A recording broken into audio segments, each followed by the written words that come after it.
Hello students, again I am here with video number 3 because 90 plus vision. Then let's do 15 days revision. Welcome to my channel Happy Commerce Hub, an interesting way of learning by Simran Agarwal. Clear your basics of commerce here and also get notes of business studies, economics and accountancy here. To get latest videos, subscribe my channel and share with your friends. Hello, कैसे हैं आप सब लोग? I hope सब लोगों ने अपनी studies start कर दी होंगी। इफ़ नहीं करी हैं तो अब स्टार्ट कर दीजिए, क्योंकि अगर कंडीशंस सही रहती हैं तो ये एग्ज़ाम ज़रूर होगा। ऐसा बहुत 1% चांसेस हैं कि एग्ज़ाम नहीं हो, बाकी 99.99 आपके एग्ज़ाम होंगे। तो जो बच्चे अभी भी केयरलेस होकर बैठे हैं, मैं तो यही कहूँगी कि उन बच्चों को अपनी तैयारी स्टार्ट कर देनी चाहिए। ये हमारा 3rd वीडियो है जिसमें मैंने पूरा फोकस चैप्टर नंबर 3 पे किया है। जिन बच्चों ने मेरी वीडियो फर्स्ट टाइम देख रहे हैं वो मेरे चैनल को सब्सक्राइब करें, और साथ ही मैं आपके रिवीजन की 2 वीडियोज़ में ऑलरेडी मेरे चैनल पर डाल चुकी हूँ। इसके लिए मैंने अलग से प्लेलिस्ट क्रिएट किया है, आप वहाँ जाकर अपने दोनों चैप्टर नंबर 1 एंड 2 देख सकते हैं। तो चलिए चैप्टर नंबर 3 स्टार्ट करते हैं। वही पैटर्न, सबसे पहले चैप्टर नंबर 3 में हमारे पास क्या क्या था? सिंपल सिद्धांत का अर्थ, कि सिद्धांत क्या होते हैं। उसके बाद हमने देखा प्रबंध सिद्धांत क्या होते हैं। ओके, हेनरी फ्योल के प्रबंध के 14 सिद्धांत, ठीक है। उसके बाद प्रबंध में हेनरी फ्योल का योगदान। देखिए स्टूडेंट्स, फर्स्ट यूनिट में आपके पास 3 चैप्टर हैं, उनमें से एक बड़ा क्वेश्चन आ सकता है, और काफ़ी चांसेस ये हैं कि इस चैप्टर में से एक बड़ा क्वेश्चन आपके आए। हो सकता है हेनरी फ्योल के 14 सिद्धांत आ जाएं, या फिर जो प्रबंध की 3 तकनीकें हैं उनमें से कोई बड़ा क्वेश्चन आपके पास हो। प्रबंध के तत्व, ये हेनरी फ्योल के योगदान का ही एक आपके पास पॉइंट था। प्रबंध के तत्व, पीटर एड्रकर का योगदान। प्रबंध की तकनीकें, 3 तकनीकें बताई गई हैं। उद्देश्य द्वारा प्रबंध MBO, अपवाद द्वारा प्रबंध MBE, और व्यू रचनात्मक प्रबंध यानी कि स्ट्रेटेजिक मैनेजमेंट। सबसे पहले हम बात करते हैं कि सिद्धांत क्या होते हैं। देखिए बहुत सिंपल सी बात है, सिद्धांत क्या होते हैं? किसी विषय के संदर्भ में पर्याप्त प्रमाण के आधार पर और पर्याप्त तर्क वितर्क के बाद निश्चित किया गया मत या विचार जो समय, अनुभव, निरीक्षण की कसौटी पर खरा उतरे, सिद्धांत कहलाता है। बिल्कुल सामान्य शब्दों में सिद्धांत है कि वे नियम, नीतियाँ जो क्या है पूरी तरीके से आजमाए हुए हैं, उनका परीक्षण किया हुआ है, उनको पर्याप्त तर्क वितर्क के बाद ही बनाया गया है, वे कहलाते हैं सिद्धांत। प्रबंध के सिद्धांत, प्रबंध के सिद्धांत भी विभिन्न शिक्षाविदों और प्रबंध शास्त्रियों की देन है। उन्होंने अनुसंधान करके और अपने अनुभवों के आधार पर जो परिणाम दिए वो क्या कहलाए? प्रबंध के सिद्धांत। प्रबंध के सिद्धांत, ये यहाँ पे पुनाचा वर्ड गलत लिखा है। प्रबंध के सिद्धांत पूर्णतः विज्ञान के सिद्धांतों की तरह नहीं होते। ओके, ये काल, परिस्थिति और व्यवहार के अनुसार बदलते रहते हैं। ये हमने 2nd चैप्टर में अच्छे से पढ़ा था कि प्रबंध सार्वभौमिक होता है, परंतु उसके सिद्धांत क्या है? काल, समय, परिस्थिति के अनुसार बदलते रहते हैं। ये जो पुनाचा वर्ड है इसको आप सही कर लीजिएगा, ये है सिद्धांत पूर्णतः। ओके,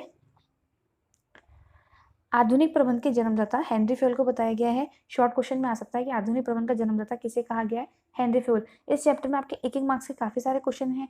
2 तो आपके पास बुक्स हैं, पीटर एड्रकर की और हेनरी फ्योल की। बुक्स के राइटर के नाम भी पूछे जा सकते हैं, या फिर हेनरी फ्योल ने कौन सी बुक लिखी ये भी पूछा जा सकता है। ओके, आधुनिक प्रबंध को ही वैज्ञानिक प्रबंध की संज्ञा दी गई है। क्लियर? वैज्ञानिक प्रबंध की अवधारणा का प्रादुर्भाव ही हेनरी फ्योल के द्वारा विकसित प्रशासनिक प्रबंध मॉडल से हुआ है, जिसमें फ्योल ने 14 सिद्धांतों का वर्णन किया है। यह 14 सिद्धांत आज के आधुनिक प्रबंध के आधार माने गए हैं। हेनरी फ्योल के बाद टेलर, वेबर, मेयो कई प्रबंध शास्त्रियों में विभिन्न प्रकार के सिद्धांत दिए। ये सभी कौन थे? ये सभी प्रबंध शास्त्री थे। इन्होंने हेनरी फ्योल की रिसर्च करने के बाद रिसर्च करा। FW टेलर, मैक्स वेबर और एल्टन मेयो। इस चैप्टर में मैंने जो मेन पॉइंट होने चाहिए उनको रखा है, और बहुत ही शॉर्ट वे में रखा है, क्योंकि ये हमारा रिवीजन चल रहा है। यहाँ पर हम चैप्टर बेसिक से नहीं कर रहे हैं। ठीक है, अब हमारे पास क्या था? हमारे पास थे हमारे 14 पॉइंट्स। हेनरी फ्योल के 14 सिद्धांत कौन कौन से थे? कार्य विभाजन का सिद्धांत, ये 14 के 14 आपको याद होने चाहिए। सेकेंड थिंग, ये इसी पैटर्न में आपको याद होने चाहिए। अधिकार उत्तरदायित्व का सिद्धांत, अनुशासन का सिद्धांत, आदेश की एकात्मकता का सिद्धांत, निर्देश की एकात्मकता का सिद्धांत। इन सभी सिद्धांतों को मैंने एक्सप्लेन भी किया है आगे वाली स्लाइड्स में। व्यक्तिगत हितों की अपेक्षा सामान्य हितों की अधीनता का सिद्धांत, केंद्रीकरण और विकेंद्रीकरण का सिद्धांत। ठीक है, यहाँ पर हो गए आपके ये 7 सिद्धांत। नेक्स्ट साथ में आता है सोपान श्रृंखला का सिद्धांत, व्यवस्था अथवा क्रमबद्धता का सिद्धांत, समता का सिद्धांत, कर्मचारियों के काल में स्थायित्व का सिद्धांत, पहल क्षमता का सिद्धांत, कर्मचारियों के पारिश्रमिक का सिद्धांत और सहयोग की भावना का सिद्धांत। जिसे क्या कहते हैं एस्पिरिट द कॉर्प्स भी कहा जाता है। ये भी क्वेश्चन हो सकता है कि एस्पिरिट द कॉर्प्स किस सिद्धांत के लिए कहा गया है, ये कहा गया है सहयोग की भावना के सिद्धांत के लिए। अब हम देखते हैं कि वैसे तो हमें 14 ही आने चाहिए, 14 लर्न होने चाहिए, ओके, बट इसमें मोस्ट कौन कौन से हो सकते हैं? अधिकार उत्तरदायित्व का सिद्धांत मोस्ट हो सकता है आपके, आदेश और निर्देश की एकता का सिद्धांत, इनके मध्य अंतर, ओके, इसके अलावा आपके व्यक्तिगत हितों की अपेक्षा सामान्य हितों की ये जो सिद्धांत है, इसके बाद केंद्रीकरण और विकेंद्रीकरण का सिद्धांत, ये इतना फर्स्ट नंबर ये मोस्ट है। इसके बाद ये दोनों और एक कार्य विभाजन का सिद्धांत जिसे विशिष्टीकरण का सिद्धांत भी कहा गया है। सबसे मोस्ट है आपके सोपान श्रृंखला का सिद्धांत फोर्थ, इसके बाद पहल क्षमता का सिद्धांत फिफ्थ, और आपके सहयोग की भावना। ये 6 तो सभी बच्चों को अच्छे से करके ही जाने हैं, क्योंकि देखो अगर हमारे पास बड़ा क्वेश्चन आता है तब भी हमें क्या है 6 सिद्धांत ही वहाँ पर आपको एक्सप्लेन करने हैं, तो ये 6 सिद्धांत आपके मोस्ट हो गए। और अगर 1 मार्क का क्वेश्चन आता है तब भी चांसेस ये रहते हैं कि इन्हीं 6 सिद्धांतों में से आपसे क्वेश्चन पूछा जाएगा। सेकेंड थिंग, अगर आपके पास टाइम बचता है तो कोशिश ये कीजिए कि आप एक एग्जाम्पल भी इन सिद्धांतों का लिख सकें, क्योंकि वो आपकी प्रेजेंटेशन को और बेटर बनाता है। सेकेंड थिंग, बीएसटी और इकोनॉमिक्स जैसे सब्जेक्ट्स में क्वेश्चन ज़्यादातर बनते हैं अंतर पर, ठीक है, या फिर डायग्रामेटिक प्रेजेंटेशंस पर। अब हम 1 बाय 1 सारे सिद्धांतों को कवर करने वाले हैं। पहला सिद्धांत है आपका कार्य विभाजन का सिद्धांत, इसको विशिष्टीकरण का सिद्धांत भी कहा जाता है। यह सिद्धांत इस मान्यता पर आधारित है कि प्रत्येक व्यक्ति प्रत्येक कार्य के योग्य नहीं होता। जैसे मैथ्स का टीचर है वो साइंस नहीं पढ़ा सकता, ओके, साइंस का टीचर है वो क्या कर सकता है, आपको अकाउंट्स पढ़ा सकता है, नहीं ना। इसी प्रकार हर व्यक्ति हर काम के लिए उपयुक्त नहीं होता। एक व्यक्ति को अनेक कार्य करने के लिए देने से वह उस किसी कार्य में दक्ष हो सकता है। अतः यह आवश्यक है कि कार्य का विभाजन कर दिया जाए। देखो बहुत सिंपल सा है, इस थ्योरी को मैं आपको इजीली एक्सप्लेन कर देती हूँ। जो व्यक्ति जिस काम के योग्य हो, जिस काम में वो इंटरेस्टेड हो और अपनी उत्पादकता का पूरा दे सकता हो, उस प्रकार उस आदमी को उसी तरीके का कार्य किसी भी संस्थान में दिया जाना चाहिए, ओके, ताकि क्या हो, संस्थान को विशिष्टीकरण के लाभ प्राप्त हो, लागतों में कमी आए एवं लाभों में वृद्धि हो। प्राधिकार और उत्तरदायित्व का सिद्धांत ये कहता है कि जब प्राधिकार दिए जाए, प्राधिकार यानी कि अधिकार, तब उन्हीं के साथ क्या है उत्तरदायित्व भी दिए जाने चाहिए। ये एक दूसरे के साथ ही चलते हैं, क्योंकि एक दूसरे के पूरक होते हैं, एक के बिना दूसरे की महत्ता खत्म हो जाती है। कैसे कि आपने किसी को उत्तरदायित्व दे दिया परंतु उसको अधिकार नहीं दिया, तब भी समस्या है, और किसी को अधिकार दे दिया परंतु उत्तरदायित्व नहीं दिया, तो ये तो और बड़ी समस्या है, क्योंकि वो क्या है उस चीज़ की रिस्पॉन्सिबल ही नहीं है, तो वो उस चीज़ का मिसयूज भी कर सकता है। फेयोल के अनुसार प्राधिकार तथा उत्तरदायित्व एक दूसरे से संबंधित हैं। प्राधिकार के अभाव में कोई व्यक्ति अपने उत्तरदायित्व का निर्वाह नहीं कर सकता है। अतः ये आवश्यक है कि जिन व्यक्तियों को कार्य करने का दायित्व सौंपा जाए उन्हें आवश्यक अधिकार भी दिए जाएं। थर्ड वन, अनुशासन का सिद्धांत। निर्धारित लक्ष्यों को प्राप्त करने के लिए किसी व्यक्ति या समूह को नीतियों, नियमों, कार्य विधियों तथा निर्देशों का पालन करना पड़ता है, और इसी परिस्थिति को क्या कहा गया है, अनुशासित कार्य की संज्ञा दी गई है। यानी कि जो भी काम किया जाए बिल्कुल तरीके से किया जाए, नियमों नीतियों के अनुसार किया जाए, उनका उल्लंघन करके ना किया जाए, यह श्रेणी कहलाती है अनुशासन की श्रेणी। अनुशासन एक विस्तृत शब्द है, ये भी एक अच्छा आपके लिए पॉइंट है जो 2 मार्क्स से 1 मार्क्स में पूछा जा सकता है, जिसमें किसी संस्था के कर्मचारियों की आज्ञाकारिता, व्यवहार तथा आदर की अभिव्यक्ति है। अनुशासन बनाए रखने से संस्थागत लक्ष्य प्राप्त करने में संपूर्ण सहायता मिलती है। आप भी स्कूल में अपना डिसिप्लिन मेंटेन करके रखते हैं, ओके, वहां पर आप क्या कर रहे हैं, अनुशासन के सिद्धांत को ही फॉलो कर रहे हैं। आदेश की एकता। आदेश की एकता कहती है कि कार्य करने वाले व्यक्ति को एक समय में एक ही अधिकारी से आदेश मिलने चाहिए। ऐसा नहीं है कि एक व्यक्ति को 2 से 3 अधिकारी आदेश दे रहे हैं। ऐसा करने पे वह कर्मचारी क्या हो सकता है, कंफ्यूज हो सकता है, और कंफ्यूजन में उसका काम बिगड़ सकता है। और दूसरी बात ये रहती है कि वह अगर एक ही समय में 2 या 3 अधिकारियों से ऑर्डर प्राप्त करेगा तो वो रिस्पॉन्सिबल यानी जिम्मेदार किसके प्रति होगा। अतः यह सिद्धांत ये कहता है कि एक व्यक्ति को एक समय में एक ही अधिकारी से आदेश मिलने चाहिए। आदेश देने वाले अधिक होने पर अनुशासन भंग होता है, ठीक है। अब जैसे आप ये आपको एक ही टाइम में 3 टीचर्स ने कोई ऑर्डर दिया, तो आप डिसाइड ही नहीं कर पाएंगे पहले मैं किसका काम करूँ और रिस्पॉन्सिबल किसके लिए हूँ। निर्देश की एकता का सिद्धांत, बहुत सारे बच्चे कंफ्यूज रहते हैं आदेश की एकता और निर्देश की एकता, ये दोनों डिफरेंट टर्म्स हैं। इनमें भी क्वेश्चन पुट हो सकता है कि आदेश की एकता और निर्देश की एकता में अंतर कीजिए। एक ही प्रकार के कार्यों के लिए एक ही निर्देश तथा एक ही योजना चाहिए, यानी कि कोई एक जो एक्टिविटी हो रही है उसके लिए सभी लोग एक ही तरीके से कार्य करें, वो कहलाती है निर्देश की एकता। ऐसा नहीं है कि एक ही प्रोजेक्ट दिया गया पूरी क्लास को ग्रुप बांट बांट के, ओके, तो वो क्या कर रहे हैं, सब लोग अलग अलग तरीके से कर रहे हैं, नहीं, उन सबका एक ही पैटर्न होना चाहिए, उसे कहते हैं निर्देश की एकता। निर्देशों की एकता से फेयोल का आशय है कि सामान्य उद्देश्य के लिए व्यक्तियों के एक समूह के लिए एक निर्देश होना चाहिए। ठीक है, फेयोल के अनुसार संगठन के कुशलतापूर्वक संचालन के लिए निर्देशों की एकता महत्वपूर्ण है, जबकि कर्मचारियों के कुशलतापूर्वक कार्य संपन्न करने के लिए आदेश की एकता। ध्यान रखना, कर्मचारियों के कुशलतापूर्वक के लिए तो किसकी आवश्यकता है? आदेश की एकता। और संगठन के कुशलतापूर्वक संचालन की आवश्यकता है निर्देशों की एकता। क्योंकि अगर सभी कर्मचारी एक ही तरीके से काम करेंगे, एक ही वे में काम करेंगे, तो कामों में एक रूपता बनी रहेगी, आपकी लागत बचेगी और विशिष्टीकरण वगैरह के लाभ भी आपको प्राप्त होंगे। सामान्य हित के आगे व्यक्तिगत हित कौन होता है? एक संस्था में केवल इकलौता एक कर्मचारी तो काम नहीं करता है, संस्था में बहुत सारे कर्मचारी काम करते हैं। तो यह सिद्धांत ये कहता है कि किसी एक व्यक्ति के लाभ को इम्पोर्टेंस ना देकर पूरे ग्रुप के लाभों को इम्पोर्टेंस दी जाए। किसी समूह में व्यक्तिगत हितों की अपेक्षा सामूहिक हित को अधिक महत्व दिया जाता है। यद्यपि व्यक्तिगत और सामूहिक हितों में समन्वय रखना प्रबंधकों का प्रमुख दायित्व होता है। हर इंडिविजुअल का क्या होता है? अपना गोल होता है, वो गोल पाने के लिए ग्रुप में काम करता है और बहुत सारे ग्रुप एक संस्था के लिए काम करते हैं। तो प्रबंधक इसके गोल का भी ध्यान रखता है, ठीक है, एक ग्रुप के गोल का भी ध्यान रखता है और साथ ही पूरी संस्था के गोल का भी ध्यान रखता है। पर जब इम्पोर्टेंस की बात आती है तो इम्पोर्टेंस रहती है सभी लोगों के उद्देश्यों को और उनके लाभों को एक साथ रखना, ना कि किसी इंडिविजुअल के लाभों को एक साथ रखना। कर्मचारियों को पारिश्रमिक, बिना पारिश्रमिक के किसी कर्मचारी से काम करवाना वैसे भी गैर कानूनी और करवाना भी नहीं चाहिए। ये सिद्धांत कहता है कि जिस कर्मचारी से आप जितना काम करवा रहे हो उसको उसी अनुरूप उचित वेतनमान देना चाहिए। केंद्रीकरण और विकेंद्रीकरण का सिद्धांत आपकी बुक में केवल केंद्रीकरण दे रखा है, जबकि ये सिद्धांत केंद्रीकरण और विकेंद्रीकरण का सिद्धांत कहलाता है।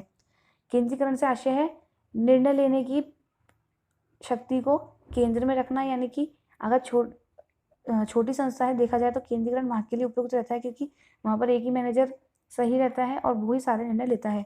परंतु जहाँ पर बड़ी संस्था की बात होती है वहाँ पर विकेंद्रीकरण का सिद्धांत लागू होता है, यानी कि जैसे जैसे संस्था बढ़ती जाए वैसे वैसे अधिकार लेने की जो क्षमता है वो कर्मचारियों में बांट दी जाए। अब ऐसा तो है नहीं ना एक संस्था में 2000 लोग काम कर रहे हैं, ओके, वहाँ पर 4 लेवल है, 1 2 3 4, यानी कि 4 स्तर आपके, उच्च स्तर, मध्यम स्तर, निम्न स्तर और भी निम्न स्तर। अब निम्न स्तर के कर्मचारी को कोई कार्य पड़ रहा है तो वो इनको बोलेगा, फिर इनको और इतने में तो क्या होगा, वो समय ही चला जाएगा। इससे अच्छा है कि हम क्या करें, इसी लेवल के लोगों को अधिकार लेने की क्षमता को प्रदान कर दें।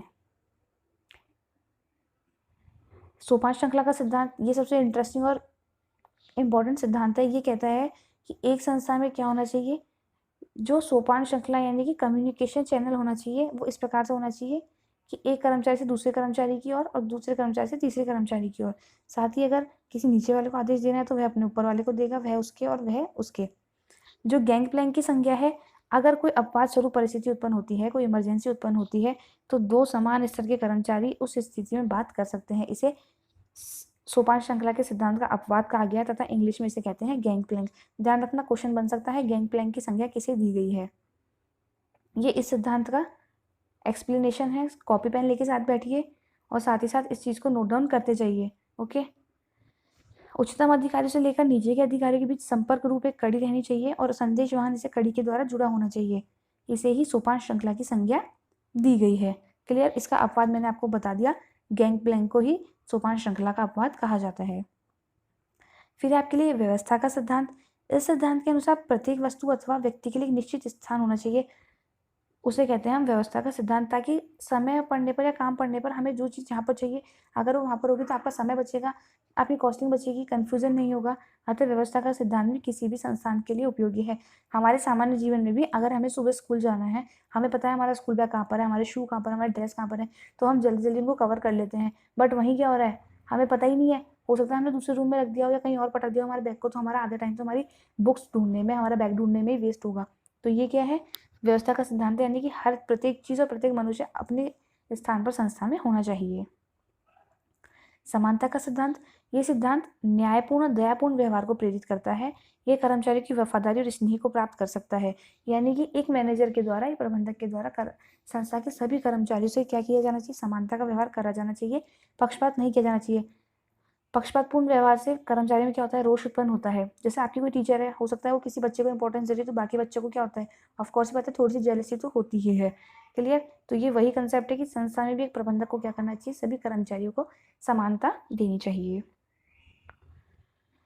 कर्मचारियों के कार्यकाल में स्थायित्व, कोई भी कर्मचारी किसी संस्था में काम कर रहा है तो वो क्या सोच के चलता है कि मैं इस संस्था में आया हूँ, लॉन्ग टाइम तक रहूँगा, बट क्या है वहाँ पर उसको अपने काम को लेकर सिक्योरिटी नहीं है, तो वो अपना पूरा उसमें श्रेय, पूरी मेहनत अपनी वहाँ पर नहीं दे पाता। इस सिद्धांत के अनुसार स्थिर कार्मिक दल संस्था की पूंजी है।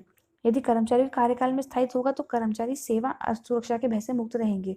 ठीक है, एम्प्लॉय को क्या है, उसे श्योरिटी है कि मुझे ये संस्था बिल्कुल भी नहीं निकालेगी, तो वो अपना अच्छा आउटपुट दे सकता है। दूसरी बात, एक संस्था क्या करती है, बार बार अपने कर्मचारियों को बदलती रहती है, तो उससे क्या होता है, संस्था के ही नुकसान बढ़ते हैं, उसकी संस्था की लागत बढ़ती है, संस्था के जो पुराने कर्मचारी होते हैं वो चले जाते हैं, संस्था को नए कर्मचारी रखने पड़ते हैं, उन्हें बार बार सिखाना पड़ता है। ठीक है, इसलिए कहा गया है कि अनावश्यक कर्मचारी परिवर्तन की कीमत भयावह हो सकती है। पहल का सिद्धांत, ये सिद्धांत कहता है कि प्रत्येक कर्मचारी को उसके आइडियाज देने की पहल देनी चाहिए। ऐसा नहीं कि प्रबंधक केवल खुद ही की चला रहा है और अपने कर्मचारी को सुन नहीं रहा, क्योंकि हो सकता है ना किसी कर्मचारी को कोई अच्छा आइडिया हो और वो अपनी संस्था के लिए उसको देकर संस्था को आगे बढ़ाने में मदद कर सके। साथ ही सभी कर्मचारियों की सुननी चाहिए, ऐसा नहीं है कि किसी एक ही कर्मचारी पर फोकस किया जाए। लास्ट पॉइंट, सहयोग की भावना, एस्पिरिट द कॉर्प्स, ये वर्ड ध्यान रखिएगा, हो सकता है एस्पिरिट द कॉर्प्स पूछ लिया जाए कि किस सिद्धांत के लिए कहा गया है। यह सिद्धांत कहता है कि संगठन ही शक्ति है कि महत्व को प्रदर्शित करता है। किसी भी संगठन के निर्धारित लक्ष्यों को प्राप्त करने के लिए प्रयास किए जाते हैं।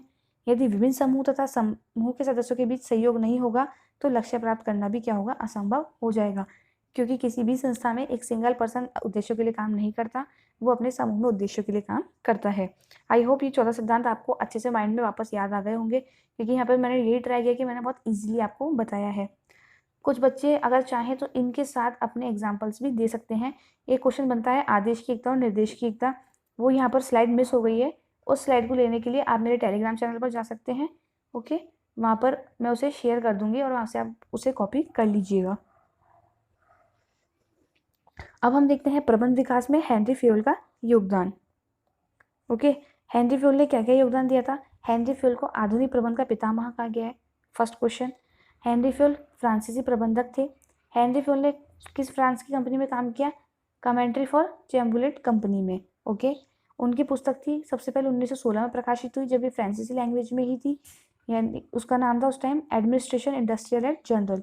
ओके, उसका बाद में सबसे पहले इंग्लिश में अनुवाद हुआ 1929 में, और उसके बाद 1929 तक तो वो केवल क्या थी, यूरोप में ही थी। उसके बाद 1949 में उसे अमेरिका में भी इंग्लिश में पब्लिश किया गया, जिसके बाद में पॉपुलर हुई। अब देखा जाए तो फ्योल ने प्रबंध की समस्या का अध्ययन उच्च स्तरीय दृष्टिकोण से किया है। उन्होंने एक औद्योगिक संगठन की क्रियाओं को 6 भागों में बांटा है। क्या क्या है, तकनीकी क्रियाओं में आता है उत्पादन से संबंधित क्रियाएं। ओके, उसके बाद सेकंड है वाणिज्यिक क्रियाएं। ये वाणिज्यिक क्रिया के अंदर है क्रय विक्रय और विनिमय से संबंधित क्रियाएं। वित्तीय क्रिया, नाम से पता चल रहा है पूंजी की प्राप्ति और उसके खर्चे संबंधी क्रियाएं।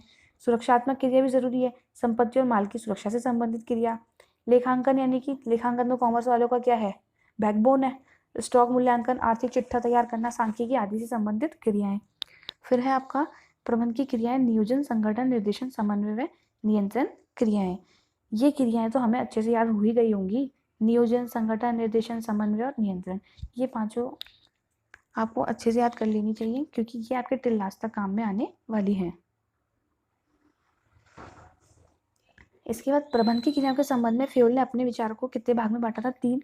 प्रबंध की योग्यता एवं प्रशिक्षण, प्रबंध के तत्व और प्रबंध के सिद्धांत। प्रबंध के तत्व अगेन एंड अगेन वही 5 हैं, नियोजन, संगठन, नियुक्तिकरण, निर्देशन, नियंत्रण और समन्वय। ओके, नियुक्तिकरण मैंने आपका जो सहायक कार्य है वो यहाँ पर बोल दिया, उसे हटा दीजिएगा। प्रबंध के सिद्धांत हम पढ़ चुके, हम यहाँ पर केवल बात करेंगे प्रबंध की योग्यता एवं प्रशिक्षण की। इसमें क्या क्या आता है, प्रबंध विकास के क्रम में फ्योल ऐसे प्रथम व्यक्ति थे जिन्होंने प्रबंधकों की योग्यता और उनके प्रशिक्षण को प्रभावित किया।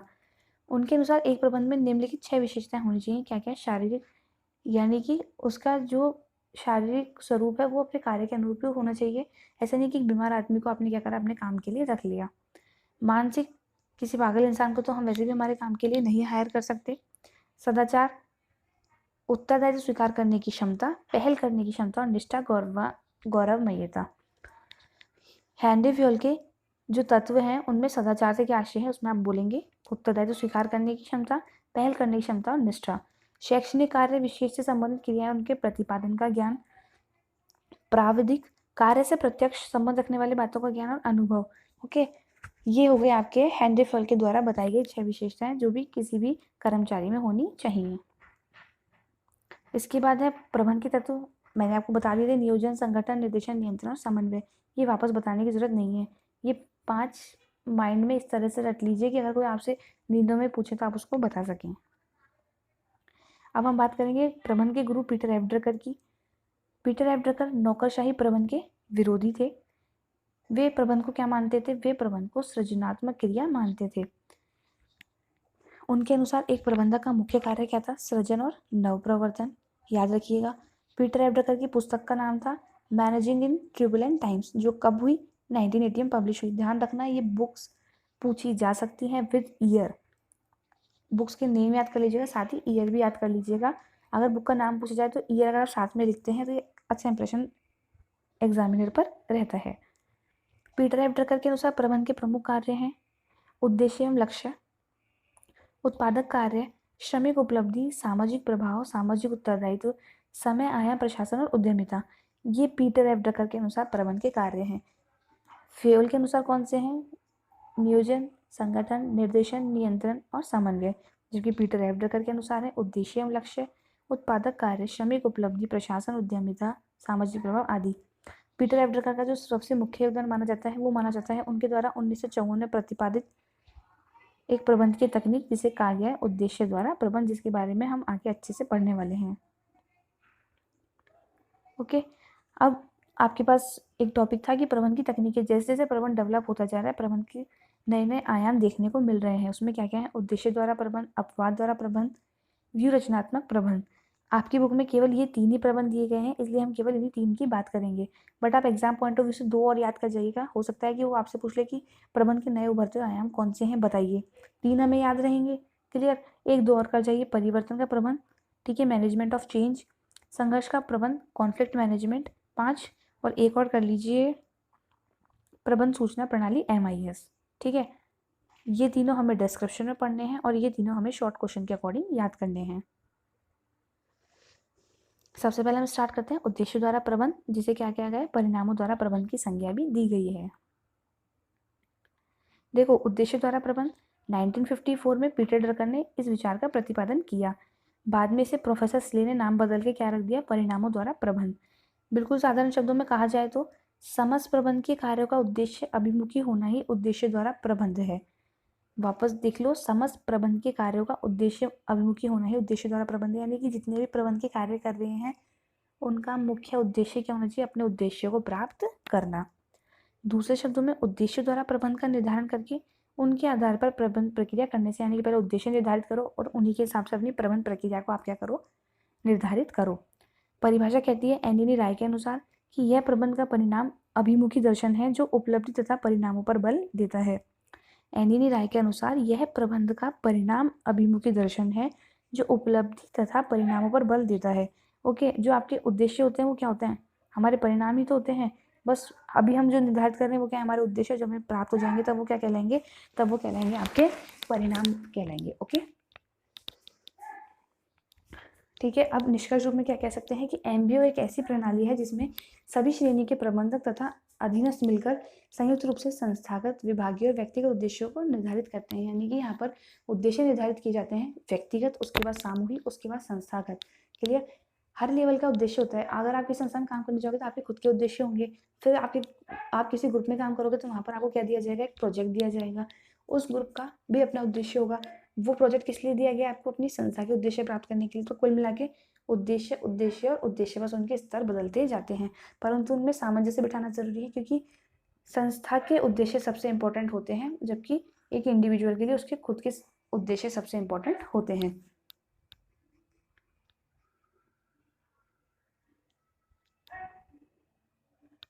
इसके बाद है आपके उद्देश्य द्वारा प्रबंध की प्रकृति, यानी कि इसकी विशेषताएं तरीके से कार्यात्मक अवधारणा, उद्देश्यों की निर्धारण प्रक्रिया पर जोर, परिणाम उन्मुखी विचारधारा और सहभागिता की विचारधारा पर आधारित। सहभागिता कहती है कि सबको शामिल करके काम करना चाहिए। यानी कि जब आप उद्देश्य निर्धारित कर रहे हो तो ऐसा नहीं कि अपर लेवल यानी उच्च स्तर के प्रबंधकों ने ही सारे उद्देश्य निर्धारित कर लिए। उनको अपने कर्मचारियों को साथ लेकर उद्देश्य निर्धारित करवाने चाहिए। ओके। इसके बाद है परिणाम उन्मुखी विचारधारा। लास्ट में हमें क्या प्राप्त करना है, अपने उद्देश्य जब हमें प्राप्त हो जाएंगे तब वो क्या कहलाएंगे, परिणाम। तो विचारधारा इस प्रकार रखनी चाहिए ताकि हमें हमारे लक्ष्य प्राप्त हो जाए। उद्देश्यों की निर्धारण प्रक्रिया पर जोर। नाम से पता चल रहा है उद्देश्य द्वारा प्रबंध, तो जब तक उद्देश्य ही निर्धारित नहीं होंगे तब तक ये तकनीक भी क्या होगी, आपकी कारगर नहीं होगी। उद्देश्य द्वारा प्रबंध के लाभ व गुण यहाँ पर बिल्कुल शॉर्ट पॉइंट्स में मैंने लिखा है, इसको आपको भी इसी प्रकार डायग्रामेटिक प्रेजेंटेशन यहाँ पर देना है। साथ ही अगर एक्सप्लेन करते हो तो इतने सारे पॉइंट्स तो यहाँ पर केवल आपको क्या करने हैं, एज अ डायग्राम दिखाने हैं, जबकि एक्सप्लेन करते टाइम आप ये कीजिएगा कि केवल 6 से 8 पॉइंट शो कर दीजिएगा। हो सकता है 2 इसके, 2 इसके और 2 इसके, इस प्रकार से आप वहाँ पर एक्सप्लेन कर देना, क्योंकि एग्जाम में इतना ही टाइम होता है। साथ ही आपको एक्सप्लेनेशन में जब बड़ा क्वेश्चन आएगा तो 2 से 3 लाइनें आपको एक्सप्लेन में लिखनी है। संस्था को लाभ, फर्स्ट पॉइंट है आपका श्रेष्ठ प्रबंधन।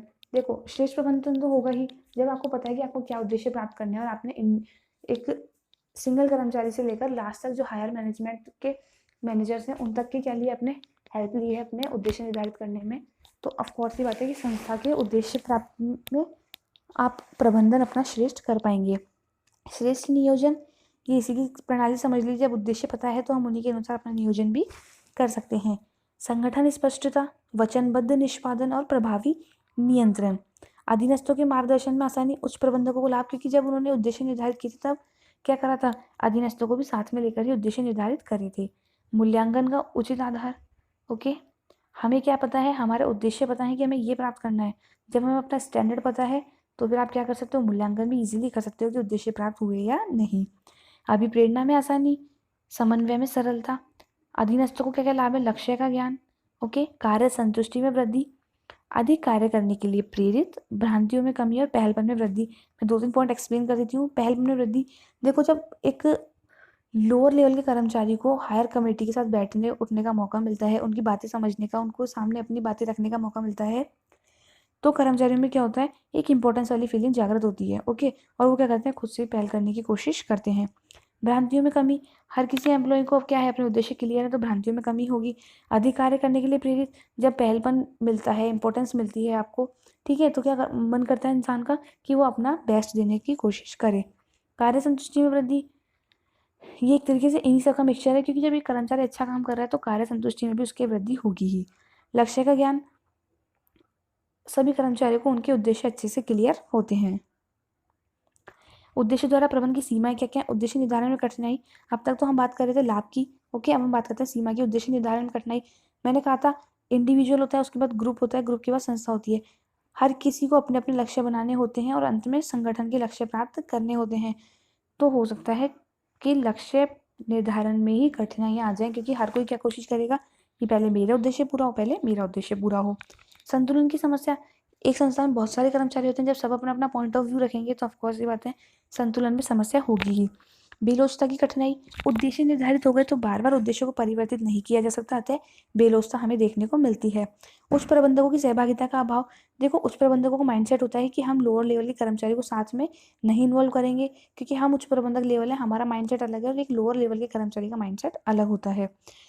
प्राथमिकता तय करने में कठिनाई, पहले कौन सा उद्देश्य प्राप्त किए जाए, ठीक है, इसकी प्राथमिकता तय करने में कठिनाई होना, ये जाहिर सी बात है। जब उद्देश्य बहुत सारे हैं तो हमें पहले ये भी चूज करना होगा ना कि पहले किसको प्राप्त करना, क्या ज़्यादा इंपॉर्टेंट है। सच्ची निष्ठा का अभाव, हर कोई अपने लालच के लिए काम करता है, हर कोई अपने उद्देश्य के लिए काम करता है, तो वो पहले क्या स्वार्थपूर्ण अपने काम पूरे करने की कोशिश करता है बजाय एक ग्रुप के।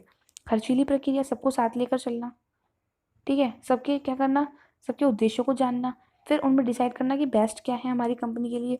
ये सब एक लंबी प्रक्रिया है, जब कार्य लंबे हो जाते हैं तो खर्चे भी बढ़ जाते हैं।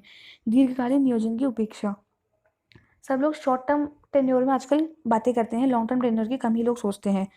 उद्देश्य में भी ऐसा ही होता है कि सब लोग शॉर्ट टर्म उद्देश्यों की तरफ ध्यान देते हैं कि ठीक है, पहले मैं 1 वीक 2 वीक 2 महीने का या फिर 3 1 साल 2 साल जो भी उनका शॉर्ट टर्म टेन्योर है, पहले हम इसके लक्ष्य प्राप्त करें और फिर बढ़ें। हो सकता है कि आगे दीर्घकाल में कुछ और लॉस वगैरह होने के चांसेस हो, बट वो उसकी तरफ ध्यान देते ही नहीं है। अब है आपका सेकंड, अपवाद द्वारा प्रबंध, मैनेजमेंट बाय एक्सेप्शन। बहुत ईजी है, सब बच्चों को याद भी होगा। एक मैं मोटा मोटा बेसिक बता देती हूँ आपको, अपवाद द्वारा प्रबंध, बट एक ठीक है थोड़ा सा आप इसको भी रीड कर लो। आधुनिक समय में व्यवसाय प्रबंधन अत्यधिक जटिल कार्य बन चुका है, क्योंकि जैसे जैसे प्रतिस्पर्धा बढ़ती जा रही है, संस्थाएं भी बहुत ज़्यादा मार्केट में आती जा रही है। तो ऑफकोर्स ही बात है कि क्या हो रहा है आपके साथ, आपके साथ यानी कि एक मैनेजर के साथ, संस्था के साथ क्या हो रहा है, वहाँ पर अत्यधिक जटिल कार्य प्रबंधन बनता जा रहा है। बढ़ती हुई प्रतिस्पर्धा प्रबंधकों को विवश कर रही है कि वे व्यवसाय के सभी क्षेत्रों में लागतों एवं लाभों के योगदान पर ध्यान केंद्रित करें।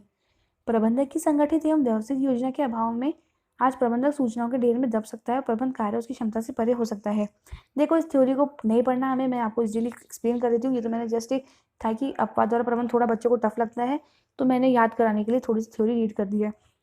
जैसे जैसे प्रतिस्पर्धा बढ़ती जा रही है, day by day information, day by day competition बहुत ज़्यादा बढ़ता जा रहा है। अपवाद द्वारा प्रबंध ये कहता है कि उच्च स्तर के प्रबंधकों को सारी जो भी डेटा है, सारी इन्फॉर्मेशन है, सूचना है, वो मत पहुँचाओ। केवल जो इंपॉर्टेंट है और उनके लायक है, नीति बनाने के, उद्देश्य बनाने के, केवल वही उन तक पहुँचाओ, ताकि वो फालतू सूचनाओं के भंवर में ना फंसे और अपने कार्यों को ईजिली पूरा कर सकें।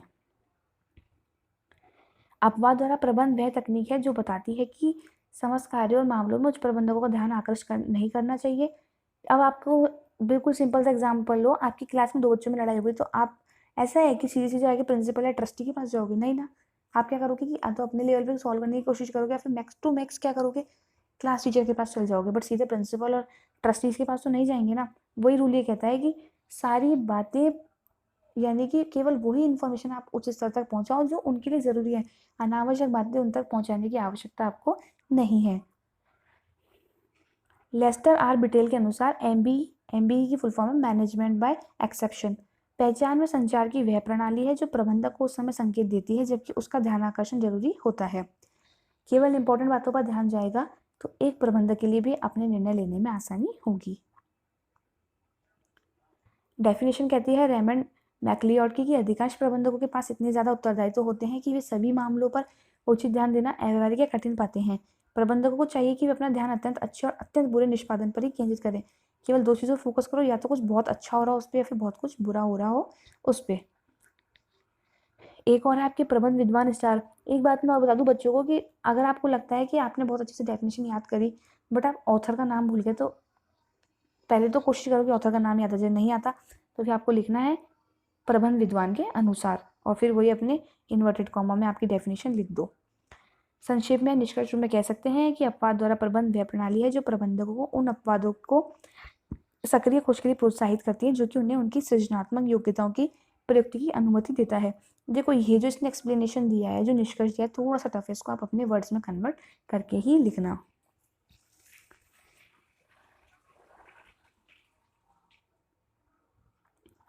अब है आपके एमबीई के महत्व। समय की बचत, ऑफ कोर्स सी बात है। केवल अपर लेवल पर, उच्च प्रबंध पर क्या जा रहा है? केवल और केवल इंपॉर्टेंट इन्फॉर्मेशन जा रही है, उनसे क्या हो रहा है? उनको समय की बचत हो रही है। जटिल समस्याओं पर ध्यान, उनके पास केवल पहुंची मुख्य समस्या है, छोटी मोटी समस्याएं तो बाकी प्रबंधकों ने अपने स्तर पर ही सुलझा ली, तो जटिल समस्याओं पर वो ध्यान दे सकते हैं और उनको जल्दी सॉल्व कर सकते हैं। प्रबंध के क्षेत्र को व्यापकता प्रदान करना, उनके पास जब फालतू के काम नहीं रहते तो वो अपने प्रबंध क्षेत्र को और क्या कर सकते हैं? एक्सपेंड कर सकते हैं। निर्णय की बारंबारता में कमी, जब इन्फॉर्मेशन ही कम है, निर्णय बार बार कम लेने हैं, केवल मुख्य निर्णय लेने हैं, तो निर्णय में भी कमी आएगी। धन की बचत होगी, क्योंकि बार बार क्या होता है, देखो बहुत सारी इन्फॉर्मेशन क्या होती है, ज़रूरी नहीं सारी इन्फॉर्मेशन आपके मैनेजमेंट में ओरल जाए, यानी कि मौखिक ही जाए। ये तो हमने पढ़ा है ना communication last time 11th class में, फॉर्मल और इनफॉर्मल कम्युनिकेशन। तो हर चीज़ को मौखिक नहीं दिया जा सकता, लिखित देना, कर्मचारी के द्वारा पहुंचाना, इन सब में कितना सारा धन लगता है, तो उसकी बचत और शीघ्र मूल्यांकन। इसकी सीमाएं क्या क्या हैं? ये व्यक्तिगत विचारों को बढ़ावा देता है। हर कोई मनुष्य क्या करता है कि ठीक है यार, मैं ये प्रॉब्लम सुलझाऊं, मैं ये प्रॉब्लम सुलझाऊं। अविश्वसनीय समंकों पर आधारित, यानी कि जो भी डेटा है वो हो सकता है कि केवल आपको अच्छा अच्छा डेटा मिला, वो बुरा मिला ही नहीं, तो आप तो क्या सोच रहे हैं, अरे वाह यार मेरी कंपनी तो बहुत अच्छी जा रही है। अब आपको पता ही नहीं कि नीचे वाले लेवल पर कुछ गड़बड़ी चल रही है, इसलिए आपके पास केवल वही डेटा है जो केवल अच्छे हैं। कागजी कार्यवाही को बढ़ावा, अनेक घटकों से प्रभावित, अस्वाभाविक स्थिरता और झूठी सुरक्षा। झूठी सुरक्षा में अगेन वही बात है कि केवल अच्छी इन्फॉर्मेशन पहुंच रही है, तो आपको क्या लग रहा है कि अरे हम तो बहुत ज़्यादा सिक्योर हैं। लास्ट पॉइंट है आपका व्यूह प्रबंध, स्ट्रेटेजिक मैनेजमेंट। संगठन के उद्देश्यों की प्राप्ति हेतु आंतरिक व बाहरी घटकों को ध्यान में रखते हुए विभिन्न क्रियाओं के स्वरूप का निर्धारण करना ही क्या है? व्यूह रचना।